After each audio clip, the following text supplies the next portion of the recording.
Hi everyone, आप सभी का और एक नई वीडियो में स्वागत है। तो दोस्तों, अगर आप भी एक अकाउंटेंट हैं या फिर अकाउंटेंट बनने का तैयारी कर रहे हैं तो आपको हमारे वीडियो से बहुत सारे हेल्प मिलते होंगे हमेशा, हर एक वीडियो से। ठीक है, तो आज की वीडियो में आपको कुछ अलग बताने वाला हूँ। देखिए, आप सभी में से बहुत सारे लोग को मन में डाउट रहता है कि आखिर अकाउंटेंट को काम क्या क्या करना होता है। क्या अकाउंटेंट टीडीएस को फाइल करते हैं? क्या अकाउंटेंट जीएसटी रिटर्न को फाइलिंग करते हैं? ठीक है, तो ये सब आपके मन में बहुत सारे ऐसे कन्फ्यूज़न है। तो मैं आज की इस वीडियो में ट्राई कर रहा हूँ, कोशिश कर रहा हूँ कि आपके जो भी कन्फ्यूज़न है उसको मैं क्लियर कर सकूँ। ठीक है, देखिए, सबसे पहली बात आप लोग ध्यान से हटा दें कि आपको जब भी कहीं पे कंपनी में एज अकाउंटेंट काम करेंगे तो आपको टीडीएस रिटर्न भरना है? बिल्कुल नहीं भरना है। ठीक है, जीएसटी रिटर्न आपको भरना है? बिल्कुल नहीं भरना है। देखिए, ये सब काम सीए का होता है। अगर आप सीए का काम करेंगे तो फिर आप अकाउंटेंट क्यों बने, बताइए। आपको अकाउंटेंट जब छोड़ के अगर आपको सीए ही बनना है, अगर आपको जीएसटी रिटर्न फाइलिंग करना है, टीडीएस को फाइलिंग करना है, तो उसके लिए आपको सीए बनना पड़ेगा। ठीक है, अकाउंटेंट का काम ये सब नहीं होता है, सिंपल सी बात समझिए। अगर मैं खुद का बात करूं तो जब मैं स्टार्टिंग ज्वाइन किया था ना, उस टाइम मुझे टीडीएस का टी भी नहीं आता था। बहुत सारी ऐसी चीजें होती है। देख, अकाउंटेंट का काम वो सब नहीं होता है। अकाउंटेंट का अलग काम होता है और सीए का अलग काम होता है। समझ रहे हैं बात को? दोनों का अलग अलग रोल होता है अकाउंटिंग के फील्ड में। अकाउंटेंट का काम क्या होता है? जो भी एंट्रीज हो गए, purchase, sale, received, payment, journal entry, ये सब एंट्री को करना होता है। पूरा साल भर में जितना भी कुछ एंट्रीज होता है उस सबको अकाउंटेंट का काम करना होता है। तो सीए का काम बस क्या होता है? उसको चेक करना। जैसे होता है ऑडिट होता है, तो ऑडिट में सीए क्या करेंगे? चेक करेंगे कि आखिर एक अकाउंटेंट ने एंट्रीज किया हुआ है वो प्रॉपर एंट्रीज किया हुआ है कि नहीं किया हुआ है। ठीक है, उसके बाद से बात करें तो जीएसटी रिटर्न फाइलिंग, इसमें देखिए हमेशा ही अमेंडमेंट होते रहते हैं, नए नए रूल आते रहते हैं। तो वो सब सीए को अच्छे से मालूम रहता है कि अभी कौन सा रूल चल रहा है, क्योंकि उन लोगों के कांटेक्ट में और भी ढेर सारे सीए रहते हैं ना। एक सीए के सर्कल में ढेर सारे सीए रहते हैं, तो उन लोग का आपस में जो है डिस्कशन होते रहता है कि अमेंडमेंट क्या हुआ है, अब क्या चेंजेस हुआ नहीं हुआ, यानी कि वो लोग खुद को अपडेट रखते हैं। अब बताइए, एक अकाउंटेंट इस चीज को कर सकता है? क्योंकि अकाउंटेंट का तो अलग रोल हो गया ना, अकाउंटेंट का अलग सर्कल होता है। तो अकाउंटेंट का काम अकाउंटेंट लेवल तक ही दिया जाता है। सीए का काम सीए लेवल का होता है। एक अकाउंटेंट कभी भी सीए का काम नहीं कर सकता है, और कोई कंपनी आपको देगी भी नहीं। समझ ना बात को? कोई भी कंपनी आपको जीएसटीआर फाइलिंग करने नहीं बोलेगी, टीडीएस को फाइलिंग करने नहीं बोलेगी, क्योंकि ये सब काम सीए का होता है एंड सीए इसको अच्छे से कर सकते हैं। इस सबको समझिए आप लोग, क्योंकि आप लोग बहुत सारे लोग कमेंट करते हैं मुझे टीसीएस के रिटर्न सिखाइए, टीडीएस के रिटर्न सिखाइए, जीएसटी फाइलिंग करना सिखाइए। तो अकाउंटेंट बनने के लिए वो सब जरूरी नहीं है मेरे भाई, आप बात को समझिए। अगर आपको अकाउंटेंट बनना है तो सबसे पहले देखो करना क्या है आपको। सबसे पहले आपको basic purchase, sale, contra, receipt, payment, इस सबको अच्छे से क्लियर करिए। उसके बाद से क्या करना है, फिर आपको किसी एक कंपनी में ज्वाइनिंग करिए। सबसे पहला काम मैं आपको, देखिए ये मैं आपको एक तरह से बोल सकता हूँ, अपना खुद का एक्सपीरियंस बता रहा हूँ। ऐसा कोई भी बंदा नहीं होता है जो स्टार्टिंग डे से ही पूरा एक्सपर्ट होता है कि उसको परचेज, सेल, ईवे बिल सब कुछ उसको आता है, ऐसा कोई भी नहीं होता है। ठीक है, आपको धीरे धीरे जो है सीखना है, धीरे धीरे आपको सीखने को मिलेगा। क्योंकि और जब तक देखिए आप प्रैक्टिकल नहीं करेंगे, कहीं पर जॉब नहीं करेंगे ना, आपको अच्छे से कॉन्सेप्ट क्लियर नहीं होगा। आप कितना भी क्लास कर लीजिए कहीं से भी। तो आपको करना क्या है, सबसे पहले आपको जैसे मैंने बताया अभी आपको कि purchase, sale, receipt, contra, payment, journal entries हो गया, डेबिट नोट, क्रेडिट नोट, इस सब का अच्छे से ईवे बिल हो गया, जीएसटी का कैलकुलेशन हो गया, ये सब अच्छे से पहले सीखिए। उसके बाद से आपको जाना है किसी एक फर्म में। फर्म बोले तो कोई भी कंपनी हो सकता है, छोटा कंपनी, बड़ा कंपनी देखिए आपको नहीं लेगी। क्यों नहीं लेगी? क्योंकि आप फ्रेशर है। फ्रेशर को बहुत सारे कंपनी क्या होते हैं, नहीं 99% कंपनी नहीं लेती है, क्योंकि फ्रेशर को उतना नॉलेज नहीं होता है। हर एक कंपनी को चाहिए एक्सपीरियंस बंदा। तो आपको एक्सपीरियंस कहाँ से मिलेगा? आपको छोटे छोटे कंपनी में एक्सपीरियंस मिलेगा। हो सकता है वहाँ पे आपको कम सैलरी मिले, फिर भी आप ज्वाइन कर लीजिए। ठीक है, क्योंकि अभी देखिए इतना सारा कंपटीशन है कि आपको वहाँ पे लेगा भी नहीं कंपनी वाले। तो आप क्या करें, फ्री में बोलिए मैं ठीक है मैं फ्री में काम कर देता हूँ, फिर भी हमको रख लीजिए। क्योंकि आपको अभी सीखना है, आपको वहाँ से एक्सपीरियंस लेना है। अगर आपको एक बार एक्सपीरियंस मिल गया ना, नॉलेज स्किल मिल गया, तो आप किसी भी जगह अच्छे से अच्छे कंपनी में जा सकते हैं। नहीं तो फ्रेशर बंदा को कोई भी कंपनी नहीं लेती है। इस बात को आप लोग समझिए। आप लोग को सबसे पहले क्या करना है, बेसिक कॉन्सेप्ट क्लियर करिए। बेसिक, जैसे कि मैंने एक वीडियो में बताया अभी था, road map for become an accountant. आपने नहीं देखा है तो देख सकते हैं जाके ये वाला वीडियो, यहाँ पर मैंने बताया था स्टेप बाय स्टेप कि एक अकाउंटेंट को क्या क्या चीज आना चाहिए। कम से कम आप वो सबको तैयार कर लीजिए।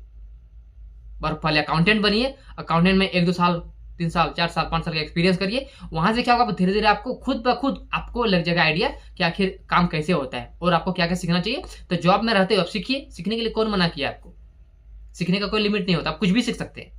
लेकिन आप पहले अपना करियर को देख फोकस करिए, करियर को अपने सेटल तो करिए, आप एक जगह खुद ज्वाइनिंग तो करिए, ठीक है। यानी कि आपको कहीं पर ना कहीं पर आपको ज्वाइन जॉब करना है। जॉब करते हुए आपको धीरे धीरे चीज़ों को इंप्रूवमेंट होगी एंड धीरे धीरे आपको बहुत सारी चीज़ और भी सीखने को मिलेगी, क्योंकि इसमें अकाउंटेंट फील्ड में क्या है, अनलिमिटेड चीज़ें हैं, आपको बहुत कुछ सीखने को मिलेगा, बस आपके अंदर सीखने की इच्छा होनी चाहिए। समझ रहे मेरे बात को? तो इस सब को आपको ध्यान में रखना है। अकाउंटेंट काम अकाउंटेंट तक ही होता है, अकाउंटेंट कभी भी वो सब सीए लेवल का काम नहीं करता है। आप लोग सबको समझिए, ठीक है। तो सबसे पहले क्या करना है, आपको अकाउंटेंट का जॉब के लिए तैयारी करना है। तैयारी होने के बाद आपको एक जॉब ढूंढना है, छोटा कोई सा भी जॉब चलेगा, लेकिन आपको ढूंढ के ज्वाइनिंग करना है, आपको एक्सपीरियंस लेना है। सबसे मैंने आपको एक्सपीरियंस। अब उसके लिए देखिए, बहुत सारे लोग बोलते हैं कि सीए फर्म में जाए या फिर किसी भी कंपनी में जाए। देखिए सीए फर्म में क्या होता है कि आपको टाइम बहुत ज़्यादा अधिक लेगा। वहाँ पे जो वहाँ पे सीनियर लोग होते हैं ना, वो आपसे ओनली परचेज का फाइल दे देंगे, ये परचेज का एंट्री करिए, सेल का एंट्री करिए, ठीक है। आपको छोटे छोटे कामों में दे दिया जाएगा, उसी में आपका टाइम घिसेगा। वहाँ पे आपका टाइम बहुत घिंचेंगे वो लोग।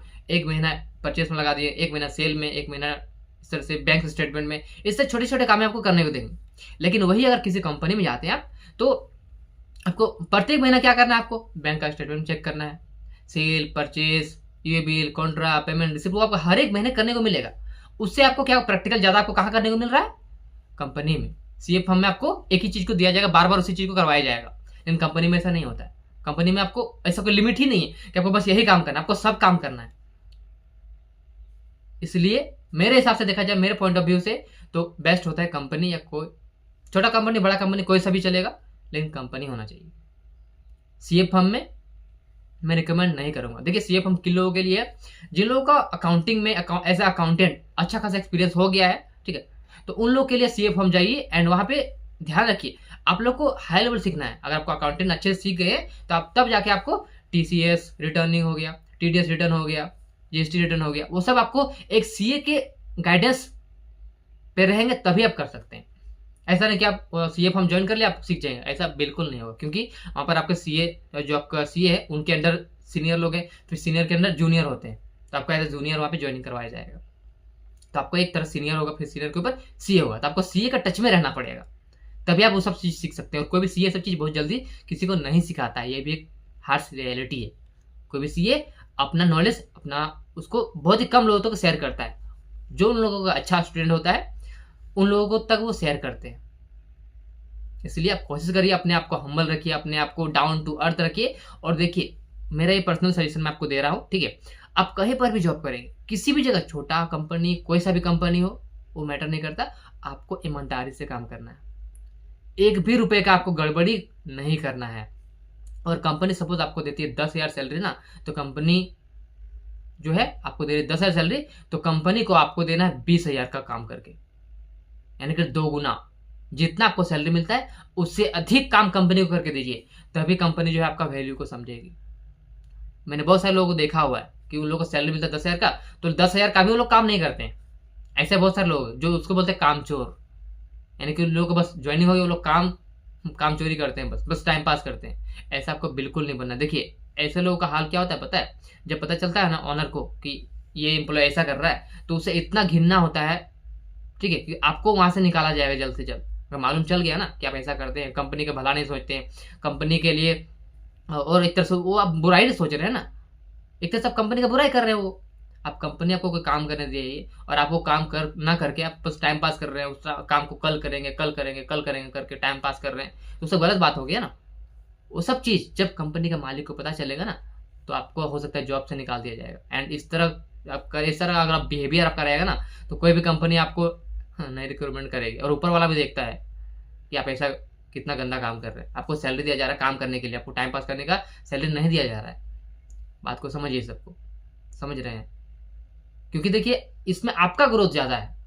कंपनी आपको 10,000 दे रही है, आप कंपनी का 20,000 का काम कर दीजिए। इसमें क्या कंपनी क्या समझेगी कि नहीं मेरा एम्प्लॉय बहुत अच्छा है, वो हमारे कंपनी में जितना हमारी जरूरत है उससे अधिक करके देता है। मतलब ऐसे एम्प्लॉय मिलना आज के टाइम में मुश्किल है, आप लोग समझिए। देखिए एक होता है जिम्मेदारी। जिम्मेदारी ही एक ऐसा शक्ति होता है ना जो कभी दिया नहीं जाता वो लिया जाता है। और कंपनी में आपको जिम्मेदारी लेके काम करना है। आपको कुछ काम दिया जाता है ना, उसको अपना जिम्मेदारी लेके समझिए कि खुद का कंपनी है आपका। आप कंपनी के लिए खुद के कंपनी के लिए काम कर रहे हैं, आपका कंपनी है, तब जाके अच्छे से काम कर पाएंगे। कभी भी धोखा, बोल सकते हैं धोखा, ईमानदारी से काम, धोखा बिल्कुल ना दे किसी को भी, ना एम्प्लॉय, वहाँ के जो कर्मचारी हो गए, एम्प्लॉय हो गए, ना वहाँ का ऑनर। अपना ईमानदारी को हमेशा रखिए। अगर आपको जीवन में सफल होना है ना, बस यही एक रास्ता मैं बता सकता हूँ आपको। इसमें अच्छी नींद आएगी रात को, क्योंकि आपने ईमानदारी से काम किया हुआ है। आपको बिल्कुल भी डर नहीं रहेगा किसी भी चीज़ का। बस सफलता का एक मंत्र है, समझ गए आप लोग? तो ये सब चीज़ को आप अपने लाइफ में इम्प्लीमेंट कर सकते हैं। मैं डेफिनेटली बोल सकता हूँ इस सबको इम्प्लीमेंट करिए, अपने लाइफ में आप जरूर सक्सेसफुल होंगे। और देखिए, एक अच्छा नागरिक बनिए, एक अच्छा ईमानदार एम्प्लॉय बनिए। काम तो बहुत सारे लोग करते हैं ना, बट जो कंपनी ऑनर होते हैं ना, सबका नाम नहीं लेते। याद रखिए आप लोग, कंपनी में ढेर सारे एम्प्लॉयज होते हैं, बट जो ऑनर होता है कंपनी का, वो सबका उतने वैल्यू नहीं देते। उसमें कुछ लोग का ही वो वैल्यू देते हैं अच्छे से, आप लोग को भी पता होगा, क्योंकि सबका बिहेवियर एक नहीं होता है। एंड जिसका बिहेवियर अच्छा रहेगा ना, उनका नाम हर कोई लेता है। इसलिए आपको अच्छा एक एम्प्लॉय बनना है, अच्छा एक नागरिक बनना है, ताकि कोई भी आपके ऊपर एक, बोल सकते हैं ना कि ऊपर वाला भी आप देख रहा है आपको, वो भी ध्यान रखिए, आपको ऊपर वाला भी देख रहा है कि आप क्या गलत कर रहे हैं, क्या सही कर रहे हैं। चल दुनिया में कोई नहीं दिख रहा है, बट ऊपर वाला देख रहा है ना आपको, तो कम से कम ऊपर वाले से डरिए और अच्छे से मेहनत करिए। एंड पढ़ाई भी करिए वैसे अच्छी तरीके से। बहुत सारे लोग टाइम पास वाला पढ़ाई करते हैं, थोड़ा देर पढ़ लिए फिर चले गए इंस्टाग्राम टाइम पास करने के लिए, वैसा पढ़ाई नहीं होता है। तो हो सकता है कुछ ज़्यादा मैंने बोल दिया होगा इस वीडियो में। देखिए, मैं जो भी कुछ बोलता हूँ दिल से बोलता हूँ, आप लोग माने या ना माने, ठीक है, वो आपकी मर्जी है। बट जो भी चीज़ें मैं बताता हूँ, अपना खुद का एक्सपीरियंस बताता हूँ। मैंने बहुत कुछ अपनी लाइफ में एक्सपीरियंस किया है भाई, बहुत कुछ। तकरीबन अभी से लेकर अभी 2024 चल रहा है ना, मैं 2016 से ये संघर्ष कर रहा हूँ, 2016 से ही मैं मेहनत कर रहा हूँ, तब जाके अभी इस जगह पे हूँ। यानी कि सफलता के पीछे बहुत कुछ मैंने अपना करा हुआ है, ठीक है। खैर, अब आई होप आप सभी को एक आइडिया लग गया होगा, ठीक है, कि अकाउंटेंट को क्या काम करना चाहिए, कैसे काम करना चाहिए।